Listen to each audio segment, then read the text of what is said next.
first thing I noticed about Drav Station was the smell.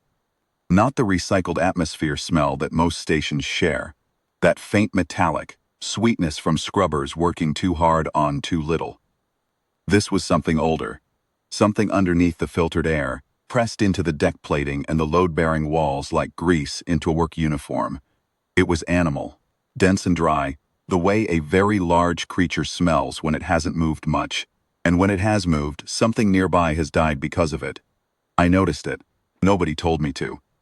Nobody who met me at the docking collar mentioned it at all, told me either they'd stopped smelling it years ago, or they'd decided a human cadet from the demolitions-track didn't need the orientation, thing that came with it. They gave me a bunk assignment, and a bracket number, and a laminated sheet with the Crucible's rules printed in 6 languages, none of them mine. The sheet had been translated into human standard by someone who understood the words but not the order, so I got things like, combatant shall not the yield declare before contact of first strike subsequent, and spent 20 minutes working out what that meant before I gave up and decided I'd improvise. The Crucible at Drav Station had been running for 60-something years by the time I arrived. The idea, as near as I could reconstruct it from the mangled rules sheet and from Cadet Sera, a Duvali male with iridescent scales along his jaw who'd drawn the same docking window and seemed to feel responsible for explaining things to species he considered young, was that the Coalition member world sent a rotating batch of their best combat track cadets every 18 months to be evaluated against each other in open bracket bouts. Not to establish a ranking. The Crucible didn't produce rankings officially. It produced what Threskavar called profile data, which meant that every world got to see what every other world's cadets could do, and could update their tactical assumptions accordingly. It is not a competition, Threskavar said, when he walked me to the cadet processing hall. The bracket says elimination rounds, I said. File data collection. The bracket says there's a final bout and a winner. He made a sound in the back of his throat that I'd learn later, was the Duvali equivalent of a polite subject change. You are in the lower bracket, he said. Most human cadets are placed in the lower bracket. It is a seeding decision based on species physical classification. What's in the lower bracket? Cadets from worlds with similar physical classification to humans. Moderate gravity, carbon baseline. It is considered a fair grouping. I nodded. I didn't say anything about the fact that I was from Keleth, which is a 0.93 standard gravity world, with calcium-dense atmo and a UV index that makes the skin of long-term residents 3 times as pair efficient as baseline human. I didn't say it because nobody asked, and because I've found over the years that people who assume things about you based on your species classification tend to be more educational when they find out on their own. Processing hall was the size of a shuttle bay. There were cadets from maybe 30 species, which meant approximately 26 species I'd never seen before, and a few I recognized from the Coalition training films. Nobody spoke to me beyond Threskavar. A Roccan female, 7 feet of pale gray muscle with articulated armor along her forearms that I was fairly sure she'd grown herself, glanced at me once from across the room, held the look for a second, and then looked away with the particular quality of attention that means logged and dismissed. That was fine. I was used to it. The marshal who ran the Crucible was named Dhovrak. I met him at the initial briefing, where he stood at a raised dais and addressed the assembled cadets in Coalition Common, and I formed an opinion of him in about 40 seconds. He was Vordathi, bipedal, heavily built with a skull structure that sloped back severely from the brow ridge and a coloring that shifted between brown and deep amber depending on the light. The Vordathi were a senior Coalition member, had been for 300 years, which meant Dhovrak moved with the specific gravity of someone who'd never had to explain why his species belonged in a room. He had the bearing of a man who'd been correct about most things for most of his career, and who had developed, as a result, a thorough confidence in his own first impressions. He looked at me twice during the briefing. The first time with the mild curiosity you'd show a police equipment you didn't recognize. Second time, with the particular absence of expression. That means someone has already finished thinking about you. I'd seen that look before. It doesn't bother me. It's useful, actually. In the same way that a pressure gauge reading low is useful. It tells you exactly where you stand, and it tells you that whatever happens next is going to be more of a surprise to the other person than to you. The briefing covered the rules, the schedule, the medical protocols, and what Dhovrak called the standard of conduct expected of participants.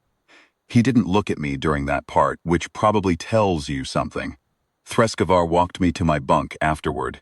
The cadet quarters for the lower bracket were on level 4, below the arena floor and above the equipment bays.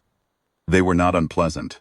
Small, functional, a sleeping platform, a locker, a hygiene unit, a viewport that showed the station's external strutwork, and beyond that, blue-white smear of the Drav binary system. Threskavar said goodnight and went to his own bunk, sat on the sleeping platform for a while, and listened to the station's ambient sounds. Hydraulics, air circulation, the distant thud of something large shifting its weight somewhere below me.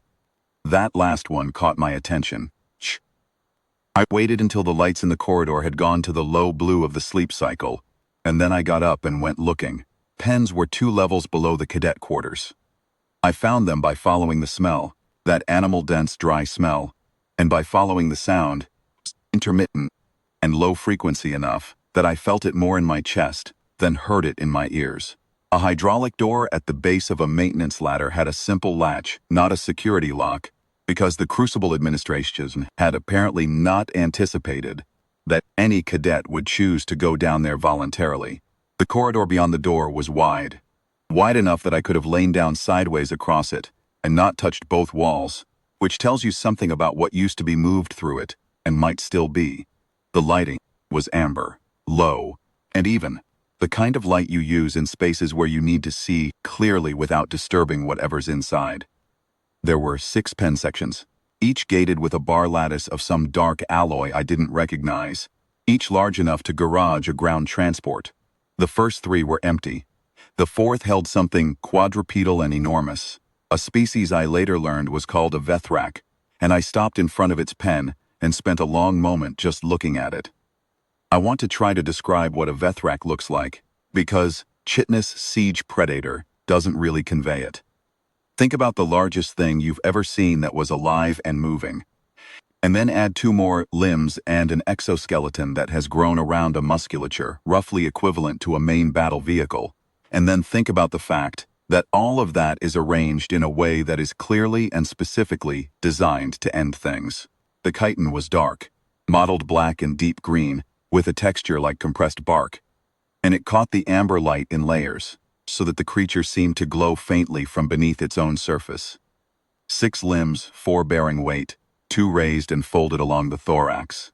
Tail the length of my entire body, thick as a structural beam with a barbed terminus that even at rest looked like it was in the middle of making a decision, and 2 heads. I'd read about Vethraks in the Coalition Xenobiology files because I read everything in Coalition Xenobiology files, and I knew they had 2 heads. Knowing it and seeing it were different. The primary head, the battle head in the files, was forward-mounted, heavy-browed, with sensor organs, arranged for forward targeting. It was the head that a thing is built around when that thing is built for confrontation. It was tracking me, steadily, with the quality of attention that is categorically different from curiosity. It was the attention of a thing that is doing math about you. The secondary head, smaller, mounted lower and set back at the base of the neck, was turned away.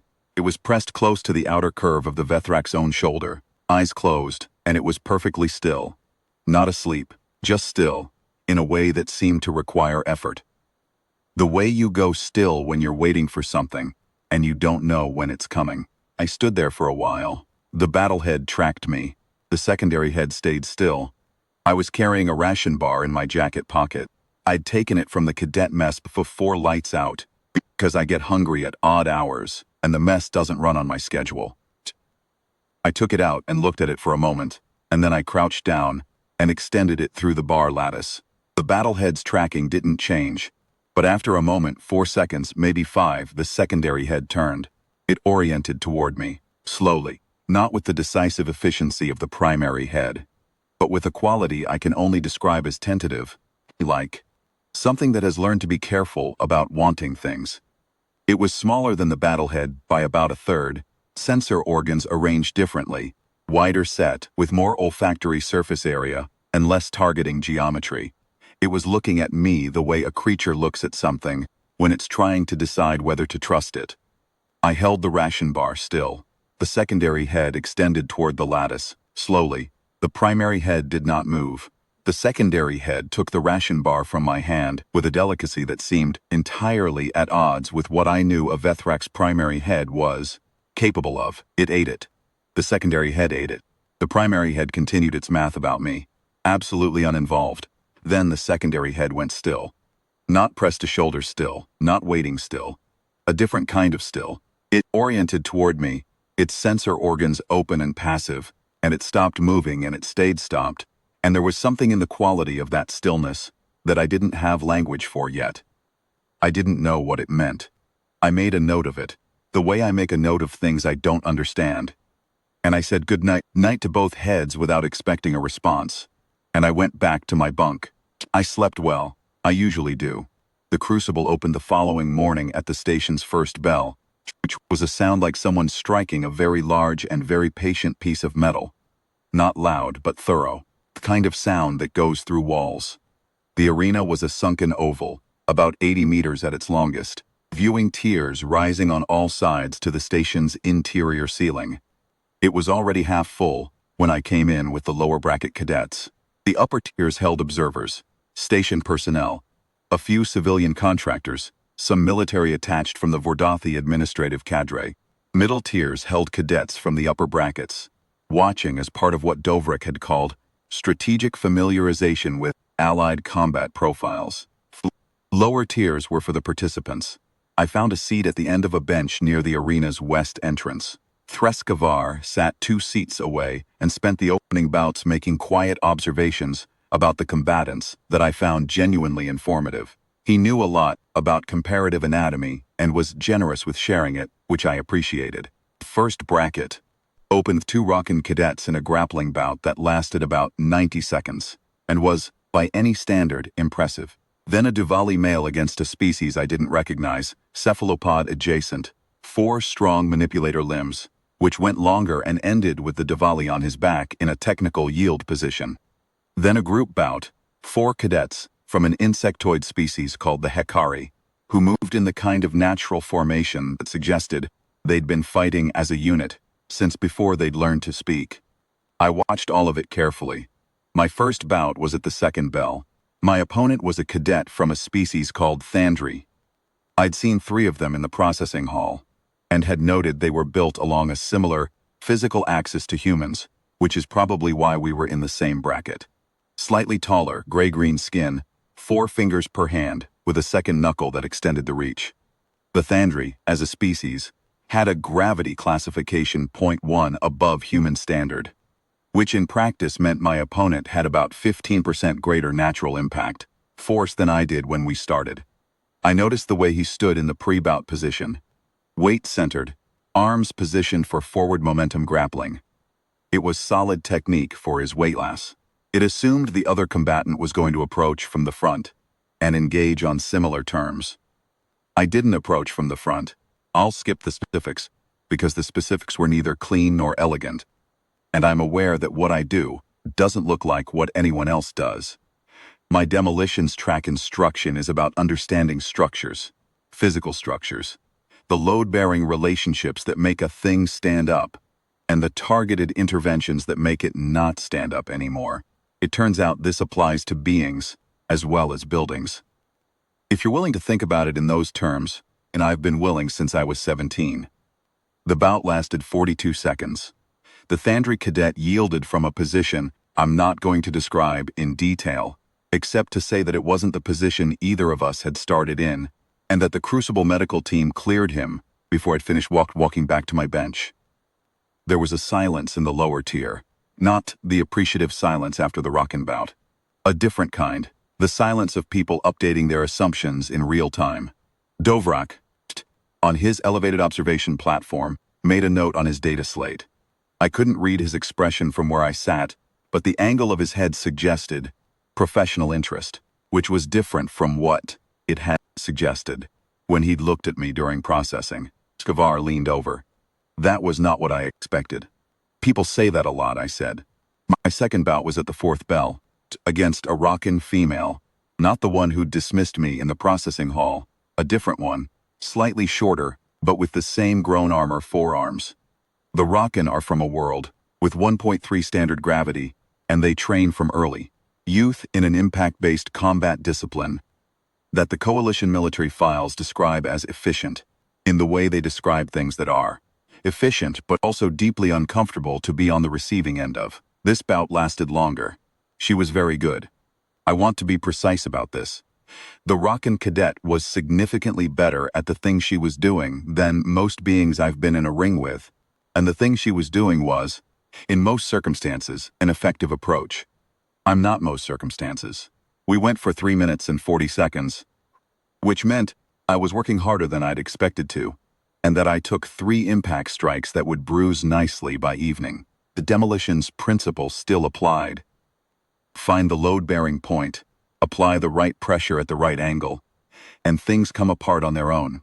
The Rockin cadets grow their armor organically, which means it has junctions, and junctions have flex tolerances. Flex tolerances are a structural conversation you can have if you know the vocabulary. She yielded. She was on her feet when she did it, which I respected. There was no silence this time, noise from the upper tiers, a mix of sounds that I sorted, over the next few seconds, into approximately 2 parts surprise, and 1 part the specific quality of sound that means people are revising their understanding of something. Dhovrak made another note. Threskavar said nothing for a moment. Then, you did not receive standard human combat training. I received standard human combat training, I said. And then I thought about it for a while and added some things. He made the polite subject change sound again. But this time there was something underneath it that I decided to interpret as respect, because it was less complicated that way. Between bouts I walked the perimeter of the lower tier, because I think better when I'm moving. Near the west entrance I passed a viewport that looked down at a maintenance angle into the upper portion of the beast pens, and I paused. Orak. I'd started thinking of him as Orak, which is not a name I'd been given, just a sound that seemed to fit. Was visible through the maintenance grate. He was standing. The garrison Vethraks I'd learned from Threskavar were brought to Drav Station as controlled variables in certain evaluation formats. They weren't part of my bracket. They were technically administrative assets of the station. Orak's battlehead was angled upward toward the viewport, with the targeting quality I'd seen the night before. The secondary head, the companion head, I'd started calling it internally, was turned in the same direction. It was still. The same quality of stillness from the night before. Directed upward at the viewport, at the general area where I was standing. I looked at it for a long moment. Then I went back to my bench. Third bout was after the rest interval, at the 6th bell. Dhovrak announced it personally, which was the first time I'd heard him address an individual bout by name. And I registered that as the kind of information you tuck away. My opponent was a Vordathi cadet, not Dhovrak's species by coincidence. Dhovrak was Vordathi, senior coalition species, 300-year members, and the cadet across the arena from me was one of their standard evaluation entries. Heavier than me, longer reach. The Vordathi physical classification sat at 1.1 standard gravity, with skeletal density significantly above human baseline. They were also, the files noted, trained in a combat discipline that emphasized something translated as overwhelming commitment, which I took to mean they liked to hit hard and early and assumed it would be sufficient. The Vordathi cadet's name was Cadet Primary Res Dovan, which I know, because Dhovrak announced it with a particular inflection that the Vordathi use when saying the name of someone they consider a credit to their species. He announced my name without inflection. That was fine. I stood at my side of the arena and watched Res Dovan take his position and thought about structures, load-bearing relationships, targeted intervention. He was very wide in the shoulder, which told me something about where the weight sat, and he led with his left in the pre-position, which told me something about where the commitment would begin. I thought about the Thandri cadet. I thought about the Rockin female. I thought about 42 seconds and 3 minutes and 40 seconds and the math those numbers made. Then the bell rang. This bout was 4 minutes and 11 seconds, which was the longest of my 3, and I will not describe most of it. For the same reason I won't describe the others in detail. It wasn't clean, and it wasn't elegant, and anyone watching would have had trouble explaining exactly how it ended. But it ended with Res Dovin on the arena floor in a technical yield position, which the Crucible medical team confirmed was voluntary and uninjured, and which Res Dovin confirmed by getting up and walking off the arena floor without requiring assistance. He didn't look at me when he walked past. He looked at the floor, told me he was thinking very hard about something, and I hoped it was a useful thing to be thinking hard about. The upper tiers were loud. I walked back to my bench and sat down and assessed my bruises, which had gone from "will bruise nicely by evening" to "are bruising right now" in the way that the third of anything tends to be harder on the body than the first two. My left shoulder had taken the worst of it. I rolled it carefully, checked the range of motion, and decided it was acceptable. Treskavar was looking at me with an expression I couldn't fully parse, because Duvali expressions involve the scale ridges along the jaw as well as the facial musculature, and I hadn't been around Duvali long enough to read the scale ridges reliably. "Cadet Voss, he Treskavar, you have won your bracket." I nodded. I'd worked that out. "I want to ask you a question," he said. "Go ahead. How long have you been training in that discipline?" I thought about it. 17 years, roughly, though the first 3 years I didn't know it was a discipline. I thought I was just being annoying. He made the polite subject change sound, but the version with the something underneath it quality. Then he was quiet for a moment. Then he said, "The upper bracket finals are in 2 days. There will be an additional evaluation format before the finals. The Marshal has discretion over its composition." "Is that normal?" "He has exercised it twice before," Treskavar said carefully. "Both times when an unexpected result in the lower bracket attracted significant attention." I thought about what significant attention meant, and what a marshal with discretion might decide to do with it. "Kind of additional formats does he use?" I asked. Treskavar was quiet for a moment that went slightly past comfortable. "Variable," he said. I nodded. I looked at the arena floor, which was being cleaned between rounds by a team of maintenance staff in amber overalls. One of them was scrubbing a scuff mark where Res Dovin had gone down. I watched them work for a moment, and then I looked back at the viewing angles toward the beast pen access, and I thought about the secondary head and its particular quality of stillness. "Treskavar," I said, "do you know about Vethrak companion bonding?" He turned to look at me very directly. The scale ridges along his jaw shifted in a way I hadn't seen before. "Where did you encounter a Vethrak?" "In the pens. Last night. Cadet Voss." He paused. "You went into the garrison pens voluntarily. There was a maintenance door without a security lock." "There was a maintenance door without a security lock," he repeated, with the quality of someone transcribing a statement they're not sure is accurate. "And you entered. The Vethrak was in a pen, it wasn't loose." "The Vethraks at Drav Station are garrison-class," Treskavar said. "They are what we call a contained asset. They are used in certain evaluation formats under controlled conditions. They are not. Cadet Voss, a garrison-class Vethrak is not an animal you approach voluntarily." "I gave it a ration bar," I said. The companion head took it. He was quiet for a long time. The scale ridges along his jaw were doing something complicated that I still couldn't read. "The companion head," he said finally, "the smaller one. Secondary mounting. It oriented toward me and took the bar, and then it went still. Stiller than it was before. Facing me." Another long silence, then Treskavar said, in a tone that had gone from informative friendly to something considerably more careful, "Cadet Voss, in Vethrak behavioral taxonomy, the companion head governs what is called pack orientation. The battle head is for threat assessment and territorial response. Companion head is for recognition, of kin, of pack parent, of chosen." I thought about that. "The companion head goes still when it has recognized something," Treskavar continued. "Complete stillness, directed stillness, in the field. Handlers are trained to watch for it. It is the behavioral marker that precedes what the Vordathi military calls a bonding claim.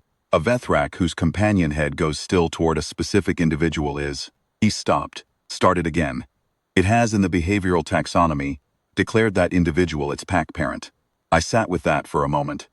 I gave it 1 ration bar, I said. That, Threskavar said, may be the most understated thing I have heard a human cadet say. I thought about the stillness, the quality of it.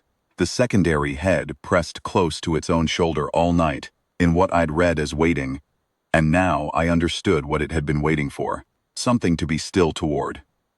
How long does it persist, I asked, the bonding claim. Until the Vethrak dies, Threskavar said simply. Or the pack parent does. I looked at the arena floor again. The maintenance crew had finished with the scuff mark. Threskavar, I said, is there anything in the Crucible rules, the real rules, not the translated version I got, about what combatants are and aren't eligible for the additional evaluation format? He looked at me for a long moment with a full jaw-ridge engagement that I was beginning to understand meant he was being very precise about something. Technically, he said, the Crucible rules define an eligible evaluation subject as any coalition-registered asset of Drav Station, including garrison assets. He did not answer that question, but he also didn't look away. I said, thank you, Threskavar, he said. I did not tell you anything, Cadet Voss. No, I agreed. You didn't. He went to find his dinner. I went to the pens. Korax was standing in the same position I'd last seen him in through the viewport. The battlehead tracked me as I came through the maintenance door. Companion head turned, orienting, and went still. Immediately, fully, precision of something that had been ready to do exactly this, since the moment I'd left. I crouched at the lattice. I didn't have a ration bar this time. Hey, I said. The companion head was perfectly still. The battlehead continued its math. I think something's going to happen tomorrow that involves you, I said. I don't know exactly what shape it's going to take, but I want you to know that whatever it is, I'm not going to run. The companion head didn't move, but the quality of it still changed in some way I couldn't measure, became more specifically directed, like a compass settling onto true north. Easy, I said, just that word. Easy. I sat there for a while in the amber light, and the station hummed around us, and the battlehead did its math, and the companion head was still. The additional evaluation format was announced at the first bell of the second day for the upper bracket semifinals. Marshal Dhovrak delivered the announcement personally, from his elevated platform, in the tone of a man who has prepared something he considers elegant. He stood at the rail, with his hands behind his back, and addressed the assembled arena in coalition common, and I'll give him this. He was concise. He said that in light of the atypical performance profiles observed in the lower bracket's final round, the Crucible evaluation would include an additional format at the third bell, a controlled interaction sequence with a station garrison asset, designed to assess non-standard approach competency in high-threat encounter scenarios. The arena absorbed this. Then Dhovrak said the garrison asset designated for the format would be Vethrak Unit Garrison 4, station designation Orok, more sounds from the assembled cadets. A specific quality of sound that sits somewhere between surprise and the rapid recalibration of a previously confident assumption about how the day was going to go. I was sitting in the lower tier. I didn't make any sounds. Threskavar, beside me, said very quietly, Cadet Voss. I know, I said. He intends to demonstrate. I know what he intends, I said. He intends to demonstrate that lower bracket results don't translate to real-world threat scenarios. He's going to release Orok into the arena, with a pack of upper bracket cadets ringing the perimeter. And then he's going to invite me into that ring, and the expectation is that I'm going to behave like a being who has never been in a space with a garrison-class Vethrak. Threskavar was quiet. The thing is, I said, I have been. He looked at the floor, then he looked at me, then he said, the other garrison Vethraks. What about them? They are in pens 4, 5, and 6. You have been near them since last night.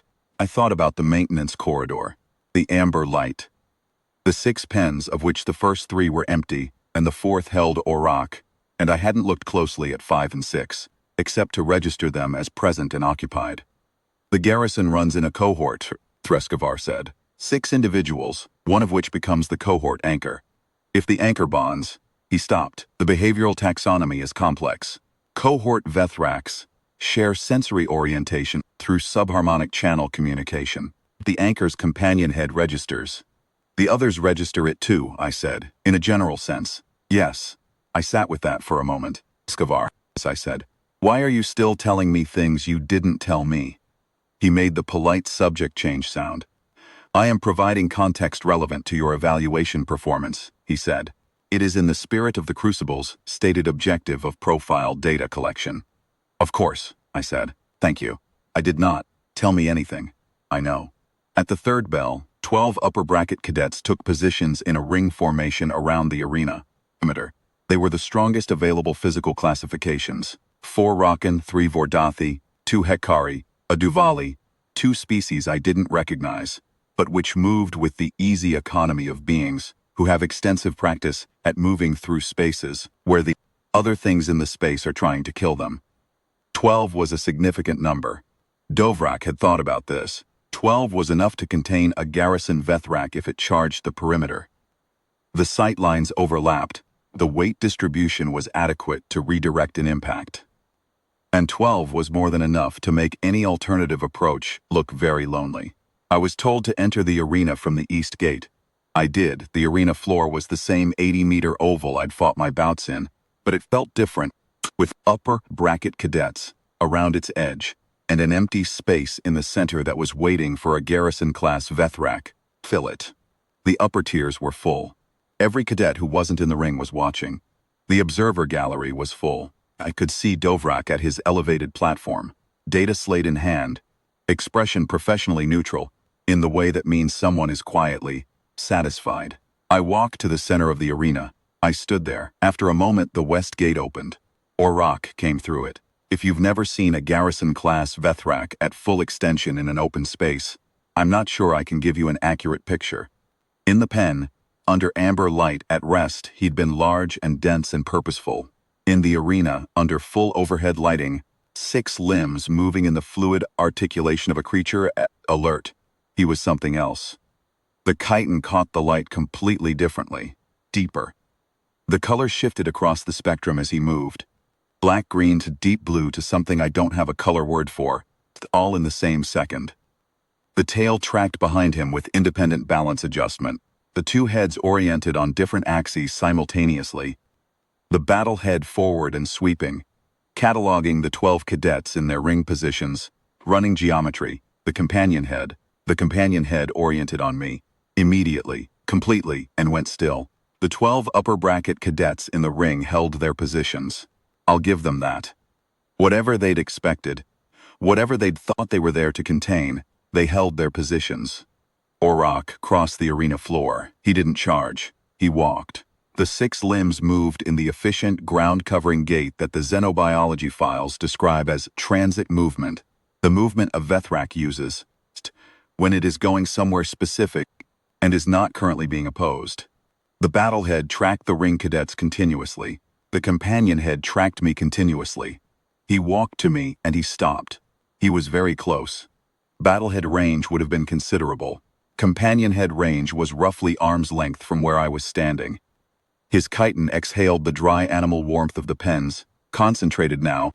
Immediate, I was looking up at him. The companion head came down toward me, still, perfectly, completely still, and it lowered toward my level and stopped at a distance of approximately 1 foot from my face, its sensor organs open and passive and entirely stopped. I heard sounds from the upper tiers. I didn't look at them. I raised my right hand, slowly, and I placed it on the companion head's lower jaw ridge. The companion head did not move. I said, easy. And then, because I'm a practical person and I had a sense of what was coming, I also said, stay close. Shh. What happened next happened quickly enough that I only reconstructed the full sequence afterward. From the medical team's debriefing, notes, and from Threskabar's account, which was careful and specific in the way of someone who had been watching very closely. 2 of the upper bracket cadets, both Rakan, the species with the highest impact classification, moved inward. Not an attack, technically. A containment adjustment. The kind of movement that ring formations make when the asset they're containing doesn't stay in the center, when it moves toward the perimeter and needs to be redirected. Orak's battlehead tracked them the moment they moved. The ring cadets were good. I want to be clear about that. They held their positions, and they moved professionally, And in a different situation, team, against a different kind of asset, the containment adjustment would have worked. The situation was that the asset's companion head had gone still toward me, and I had my hand on it, and the battlehead's math was therefore operating with a new primary variable, a threat to pack parent. The first Ration made it about 6 meters before she stopped moving on her own initiative. She was uninjured. The second Ration made a containment redirect attempt from a different angle. Because she was well trained, and she recognized a multi-vector approach was more likely to succeed, and the math on that was faster and simpler for the battlehead than the first approach had been. He was also uninjured. The medical team's notes say soft impact, no structural damage, full recovery on site. He yielded from the floor with significant dignity for someone in his position.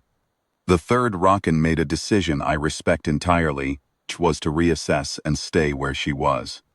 The remaining 9 cadets came to the same decision within about 4 seconds of each other, which was fast thinking under difficult conditions, and I noted each of them for it. The arena was very quiet. I had my hand on the companion head's jaw ridge.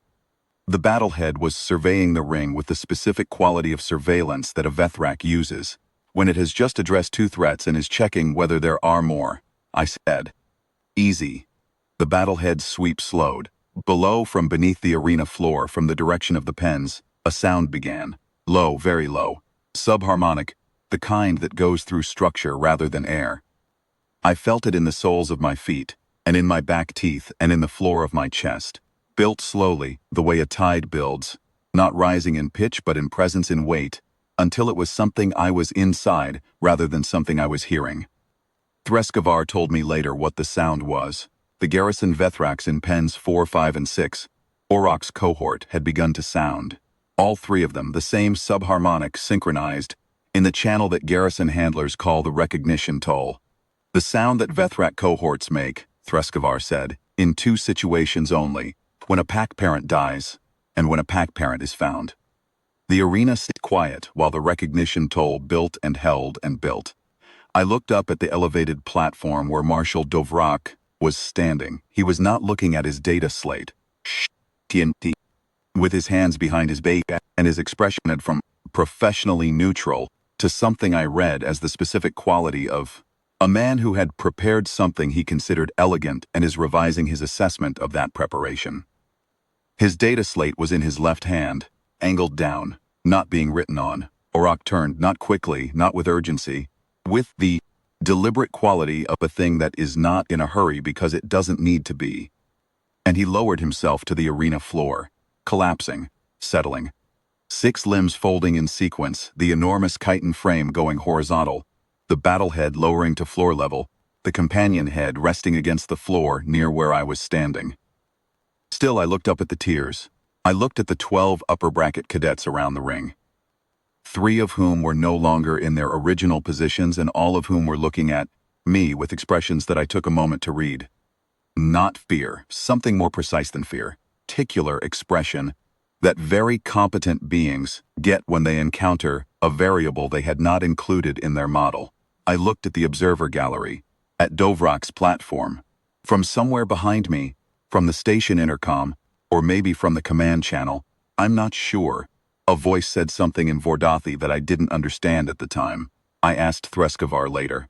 He said it was the station commander, whose name was Vela Raki, and who outranked Dhovrak by 3 administrative grades, and what the commander said was approximately, "Marshal, your notation on Cadet Voss's evaluation profile, please revise it." Dhovrak's day slate came up. He began to write on it. I crouched down beside Dhovrak's companion head. I put my hand on the jaw ridge again.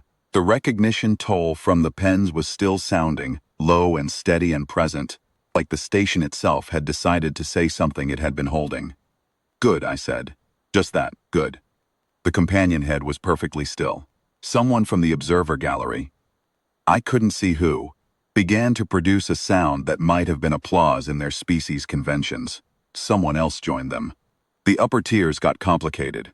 I didn't stand up immediately. I stayed crouched beside Dhovrak and listened to the recognition toll, and thought about a ration bar, and an amber-lit corridor, and a secondary head that had been waiting all its life to go still towards something. And I thought, that in all the xenobiology files I'd read, nobody had bothered to mention that Vethrak specifically chose, not bonded, chose. The companion head doesn't activate by proximity or conditioning or training. You can't train a Vethrak to go still towards someone. It either does or it doesn't, and it doesn't require much. A ration bar, a voice in the dark, the word easy said to both heads, even though one of them can't eat yet, and the other one scares seasoned ring cadets into voluntary relinquishment. Thought about what Threskavar had said. Until the Vethrak dies or the pack parent does. I was 28 years old and I had just acquired a garrison-class Vethrak with a 2-head bonding claim. And somewhere in Drav Station's administrative system, a marshal who had dismissed me at processing was revising his profile notation under direct instruction from the commander, and the notation was going to say something very different from what he'd originally written. I became aware, gradually, of the sounds in the tiers into something, resolving themselves into something when more structured. The upper brackets had been loud in a disorganized way during the bout. Now the sound was sorting itself by register. Some of it was the quick compressed communication of military cadets, relaying what they'd observed to their cohort members, who hadn't had the right sightline. Some of it was the quieter sound of people deciding how to categorize what they'd seen, which is a specific quality of sound, lower and slower than surprise, the sound of mental filing systems being reorganized. And underneath all of it, still, recognition toll from the pens, patient and low, and carrying no information except the most important information, which was, this one. We know this one. We have been waiting. The 12 ring cadets had not moved from their revised positions. 3 of them were no longer where they'd started. 2 Ration and 1 Vordathi, redistributed by the arithmetic of the bout. But all 12 were present and upright, and looking at me with the expressions of beings who have had a significant professional experience and are not entirely sure yet what lesson to extract from it. I thought that was probably healthy. The lessons that take a while to name tend to be the ones that stay. From the far side of the arena, past the ring cadets, I could see the east-tier gallery seats where the Vordathi administrative cadre had been watching. 3 officers, one of them, the most senior, based on insignia, was speaking into a comm unit. Not urgently, the specific cadence of someone giving an instruction they consider straightforward because the situation has made the correct action obvious. That was Commander Velaraki. I didn't know it at the time. I learned it later. I stayed crouched beside Aurak a moment longer. Then I stood up. I looked around at the arena, at the 12 upper bracket cadets, the quiet tiers, at the gallery, at Dhovrak's elevated platform. I looked at the station intercom panel in the east wall, which had gone quiet after the commander's instruction. I said, and I want to be accurate about this, because Threskavar wrote it down and the accuracy matters. Does anyone have a ration bar? I'm out. The arena was quiet for approximately 3 seconds. Then, from the lower tier, Threskavar produced a ration bar from his kit and held it up. I walked over and took it. I walked back to Aurak and fed it to the companion head, took it with the same precise delicacy it had used the night before. Then it went still again. Someone in the upper tiers. I'm told it was a Hekari officer, seconded to the Station Observation Corps, said something in her own language. A handler who spoke Hekari translated it later for the debrief record. What she said was, write it down. Write down that she fed it and it was still. Write it down exactly as it happened. This is the thing we will need to know later. The handlers wrote it down. They wrote Cadet Voss, human, Keleth origin demolitions-track, fed garrison flour, Aurak, 1 standard ration bar. The companion head accepted voluntarily. Companion stillness observed, directed, complete, sustained. Cohort recognition toll, initiated spontaneously, duration 11 minutes. Synchronized across all 3 cohort members. Assessment, bonding claim confirmed. Pack parent status recognized by full cohort. The Vordathi military officers on the station, 3 of them, from the administrative cadre, had been in the gallery for the evaluation format. Had a meeting that afternoon. I wasn't in it. Threskavar had a contact in the cadre, who told him what happened, which Threskavar told me that evening, while Aurak's companion head rested against my knee through the lattice of the pen gate. The meeting produced a new annotation in the Crucible's formal records. It was entered under the heading Observed Behavioral Protocol, Garrison Asset Vethrak Cohort Drav.